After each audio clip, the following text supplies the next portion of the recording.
मान तालुक्यातील हिंगणी राजेवाडी रस्त्यावर असलेल्या आसाळवाडा जिल्हा परिषद शाळेच्या पाठीमागील घुटुगडे वस्तीवरील बंडू अंकुश घुटुगडे याने आपली बायको अनिता बंडू घुटुगडे हिला जिवे मारून स्वतःही फास लावून जीव दिल्याची घटना मध्यरात्रीच्या सुमारास घडली।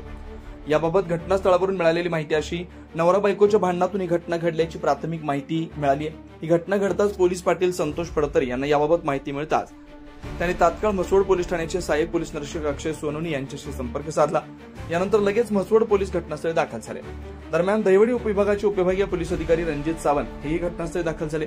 पोलिसांनी केलेल्या पाहणीनुसार बायको झोपेत असताना मयत बंडू घुटुगडे याने दगड फोडण्यासाठी वापरला जाणारा घन बायकोच्या डोक्यात घातला। यानंतर बायको मृत झाल्याची खात्री करून स्वतःचा ट्रॅक्टरच्या रबरी पट्ट्याने गळा आवळला आणि स्वतःचे देखील जीवन संपवलं।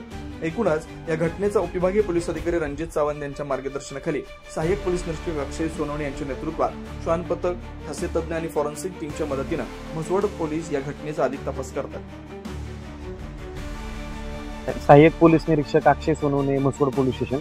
आज रोजी म्हसवड पोलीस स्टेशन हद्दीतील हिंगणी या गावामध्ये खुनाचा प्रकार घडलेला आहे। हा प्रकार असा आहे की यातील आरोपी नामे बंडू अंकुश घुटुगडे यांनी त्याची पत्नी अनिता घुटुगडे तिचा डोक्यामध्ये लोखंडी हातोडा घन घालून खून केलेला आहे आणि त्यानंतर त्याने स्वतः सुद्धा विषारी औषध प्राशन करून दोरीच्या बेल्टच्या साहाय्याने लटकून स्वतः सुद्धा आत्महत्या केलेली आहे।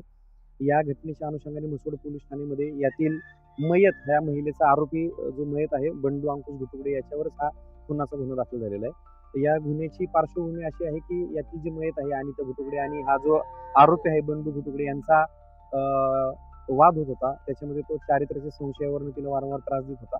या अनुषंगाने सुद्धा ही महिला तिच्या माहेरी गेलेली होती आणि तिला हा त्रास जो काय होत होता याबाबत ती त्यांच्या घरच्यांना सुद्धा सांगत होती आणि आज रोजी मध्यरात्रीच्या सुमारामध्ये यातील जो तिचा नवरा आहे याने त्याच्या डोक्यामध्ये घन घालून ती जागीच मयत झालेली आणि तो सुद्धा याच्यामध्ये मयत झालेला आहे। या अनुषंगाने आता दोन्ही मृतदेह आम्ही शवविच्छेदन अहवाला करता पोस्टमॉर्टम करता पुढे पाठवलेले आहोत। याची खुनाची नोंद म्हसवड पोलीस ठाण्यात दाखल झालेली आहे। या खुनाच्या गुन्ह्याच्या अनुषंगाने या ठिकाणी आदरणीय DYSP रणजित सावंत सर, त्याचबरोबर आमची फॉरेन्सिक टीम, फिंगरप्रिंट, त्याचबरोबर डॉग स्क्वॉड आणि इतर आमचे सर्व सहकारी स्टाफ यांनी भेट दिलेली आहे। पुढील कायदेशीर तपास आणि वरिष्ठांच्या आदेशाने स्वतः करीत आहोत।